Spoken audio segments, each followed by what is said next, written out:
ಹೇ beautiful mother's ಆಗಿದೆ ನಿಮ್ಗೆಲ್ಲರಿಗೂ ಕೆಲವೊಂದು ಸಿಂಪ್ಟಮ್ಸ್ ಹೇಳ್ತೀನಿ, ಜಸ್ಟ್ ಅಬ್ಸರ್ವ್ ಮಾಡ್ತಾ ಹೋಗಿ ನಿಮ್ಮ ಬಾಡಿಯಲ್ಲಿ ಇದೆಲ್ಲ ಚೇಂಜಸ್ ಆಗಿದೆಯಾ ಇಲ್ವಾ ಅಂತ ಹೇಳಿ ನನಗೆ. ಸೊ ಈಗಷ್ಟೇ ಮಕ್ಕಳಾಗಿರೋರು ಅಷ್ಟೇ ಅಲ್ಲ, so you can test this symptoms till 65 years. ಯಾರೆಲ್ಲ 65 ವರ್ಷದವರೆಗೂ ಇದ್ದೀರಾ ಅವರೆಲ್ಲ ಈ ಸಿಂಪ್ಟಮ್ಸ್ನ ಚೆಕ್ ಮಾಡ್ಕೊಳ್ಬೋದು. ಸೆಲ್ಫ್ ಅನಲೈಸ್ ಮಾಡ್ಕೊಳ್ಳೋದಕ್ಕೆ ನಾನು ಹೇಳ್ತಾ ಇದ್ದೀನಿ. Number 1, body shape. So child ಬರ್ತ್ಗಿಂತ ಮುಂಚೆ ಬಾಡಿ ತುಂಬ ಚೆನ್ನಾಗಿತ್ತು. ಚೈಲ್ಡ್ ಬರ್ತ್ ಆದಮೇಲೆ ನಮ್ಮ ಬಾಡಿ ತುಂಬ ವೈಡರ್ ಆಗಿದೆ, especially this hip area wider ಆಗಿದೆ. It is giving shapeless. Yes or no? Correct? Yes.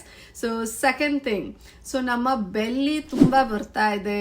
So ಏನೇ ಮಾಡಿದ್ರು, ಎಷ್ಟೇ ಎಕ್ಸಸೈಸ್ ಮಾಡಿದ್ರು ಒಂದು ಬ್ಲೋಟಿಂಗ್ ಆಗ್ತಾ ಇರುತ್ತೆ, ಇಲ್ಲ ಅಂದರೆ ಬೆಲ್ಲಿ ಫ್ಯಾಟ್ ಬರ್ತಾನೇ ಇರುತ್ತೆ. ಎಷ್ಟು ಎಕ್ಸಸೈಸ್ ಮಾಡಿದ್ರು ಕರೆಕ್ಟಾ ಇಲ್ಲ. We consider this as mommy tummy. Yes, it is there for everyone ಅನ್ನೋದು ನಮ್ಮ ಮೈಂಡ್ಸೆಟ್ಟಲ್ಲಿ ಬಂದ್ಬಿಟ್ಟಿದೆ. Correct? So correct. So yes ಅಂದರೆ ಎಸ್ ಅಂತ ಹೇಳಿ.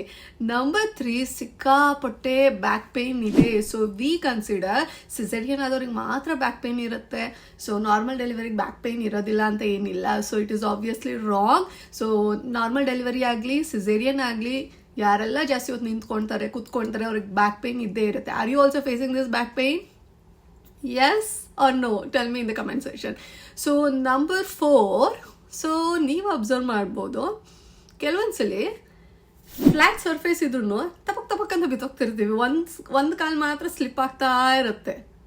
So you can observe, like ಒಂದು ಲೆಗ್ ಮಾತ್ರ ತುಂಬ ಸ್ಲಿಪ್ ಆಗ್ತಾನೇ ಇರುತ್ತೆ. And if you observe in the older age people, ಒಂದೇ ಒಂದು ಕಾಲಿಗೆ ಮಾತ್ರ ಮಂಡಿ ನೋವು ಅಂತ ಹೇಳ್ತೀವಿ, ಇಲ್ಲಾಂದರೆ ಆ್ಯಂಕಲ್ ಪೇಯ್ನ್ ಅಂತ ಹೇಳ್ತೀವಿ. ಕರೆಕ್ಟ್? ಸೊ ನಿಮಗೆ ಗೊತ್ತಿಲ್ಲ ಅಂತ ಅಂದರೆ, ಇನ್ನು ಪಾಪು ಆಗಿಲ್ಲ ಅಂತ ಅಂದರೆ, ಇಲ್ಲ ಪಾಪು ಹೀಗಾಗಿದೆ but still if you are not facing all this, you can ask your mothers. ಅಮ್ಮಂದಿರು ಹೇಳ್ತಾ ಇರ್ತಾರೆ, ಒಂದೇ ಒಂದು ಕಾಲು ಮಾತ್ರ ಬಲ್ಗಾಲ್ ಮಾತ್ರ ಮಂಡಿ ನೋವ್ತಾ ಇದೆ, ಇಲ್ಲ ಎಡ್ಗಾಲ್ ಮಾತ್ರ ಆ್ಯಂಕಲ್ ಪೇಯ್ನ್ ಆಗ್ತಾ ಇದೆ, ಆರ್ಥರೈಟಿಸ್ ಆಗ್ತಾ ಇದೆ ಅಂತ. Are you facing this problem? Comment yes if you are facing this. Okay. Number 5, so you should lie down on your bed and check your leg length. So leg length na observe ಮಾಡಿ ಪ್ರತಿಯೊಬ್ರು, all the mother's, like ಪಾಪು ಆದಮೇಲೆ ಪ್ರತಿಯೊಬ್ರು from day 1 also you can check it. Day 1 ಇಂದ ಹಿಡಿದು ನಾವು ಸಾಯೋವರೆಗೂ ಇದು ಆಗಿರುತ್ತೆ ಎಲ್ಲರಿಗೂ. For all the mothers it will happen. ಮಲ್ಕೊಂಡು ಅಬ್ಸರ್ವ್ ಮಾಡಿ. ಸೊ ನಿಮ್ಮ ಲೆಗ್ ಹಿಂಗಿರುತ್ತೆ ಅಲ್ವಾ? ಸೊ ಒಂದು ಮೇಲಿರುತ್ತೆ, ಒಂದು ಕೆಳಗಡೆ ಇರುತ್ತೆ. S.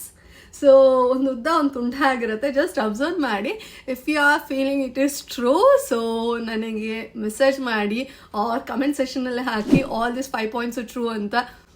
I will have this answer in the next session.